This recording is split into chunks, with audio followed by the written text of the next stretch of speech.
Tahun 2020 di Sumatera Selatan akan menggelar 7 pilkada kabupaten kota. Pihak penyelenggara pemilu dalam hal ini KPU Kabupaten Kota akan mengusulkan dana ke pemerintah kabupaten kota sebesar 394 miliar. Anggaran hibah tersebut paling lambat disetujui 1 Oktober 2019.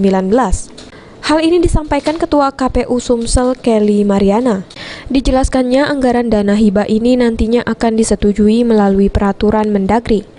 Untuk tahapan pilkada serentak sendiri telah berlangsung pada bulan ini dan sesuai dengan aturan yang ada.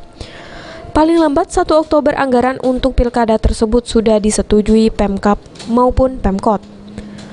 Nantinya pada 1 Oktober akan dilakukan penandatanganan naskah hibah antara Pemkab dengan KPU Kabupaten Kota yang melaksanakan pilkada serentak. Setelah itu KPU Kabupaten Kota akan menyusun Pokja sosialisasi maupun Pokja perekrutan Badan Pokja dan program kerja lainnya.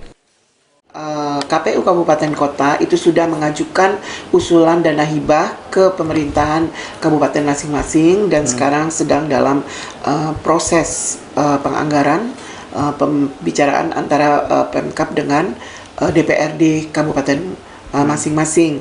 Dan kami mengharapkan sebelum tanggal akhir bulan September ini semua sudah selesai, sehingga tanggal 1 Oktober sudah dapat dilakukan penandatanganan naskah hibah.